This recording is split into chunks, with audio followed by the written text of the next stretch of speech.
Madani channel के नाजरीन, आइए एक हदीस मुबारक समात फरमाइए। इस हदीस मुबारक के जो रावी हैं वो हजरत सैयदना अबू हुरैरा रदी अल्लाह ताला अन्हु हैं। कहते हैं, हज्जरन नबी सल्लल्लाहु ताला अलैहि वसल्लम फहज्जरतु फसल्लैतु सुम्मा जलस्तु फल्तफत इलैय नबी सल्लल्लाहु ताला अलैहि वसल्लम। आप कहते हैं कि एक बार नबी करीम सल्लल्लाहु ताला अलैहि वसल्लम तशरीफ ले जा रहे थे तो मैं भी आपके साथ साथ चल पड़ा। मैंने नमाज पढ़ी, फिर बैठ गया। इतने में सरकार दो आलम सल्लल्लाहु ताला अलैहि वसल्लम फिर मेरी तरफ मुतवज्जे हुए और मुझसे फरमाने लगे, क्या तुम्हारे पेट में दर्द है?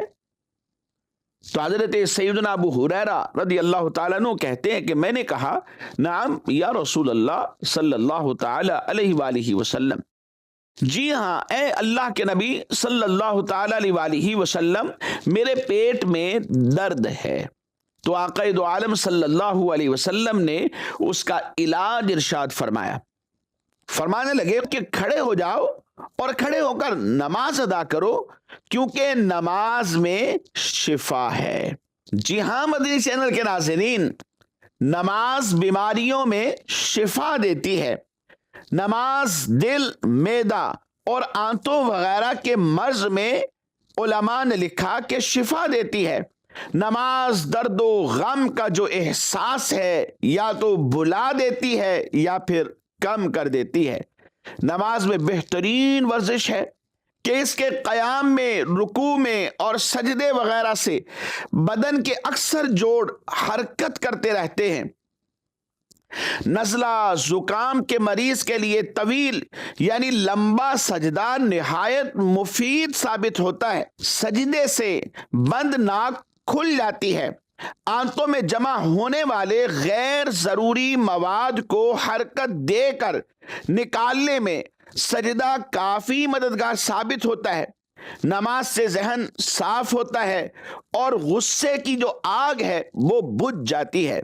नमाज रिस्क लाती है, सेहत की हिफाजत करती है, अजियत यानी तकलीफ को दूर कर देती है, बीमारी भगा देती है, दिल को कुव्वत देती है, फरहत यानी खुशी का सामान बनती है, इंसान की सुस्ती दूर कर देती है, शरह सदर यानी ये जो सीना है इसको कुशादा करने का सबब बनती है, रूह को ग़ज़ा फराहम करती है, दिल मुनव्वर यानी रोशन कर देती है और बंदे का चेहरा चमक जाता है, बरकतें आ जाती हैं और अल्लाह की तरफ से रहमतों और बरकतों का नुज़ूल इस पर होता है और अल्लाह तबारक व तआला का कुर्ब इस शख्स को नमाज की बदौलत मिल जाता है और ये नमाज बंदे से शैतान को दूर भगा देती है। दूर हों बीमारियां, बेकारियां, नाकामियां, दिल में दाखिल हो मुसर्रत, तुम पढ़ो दिल से नमाज।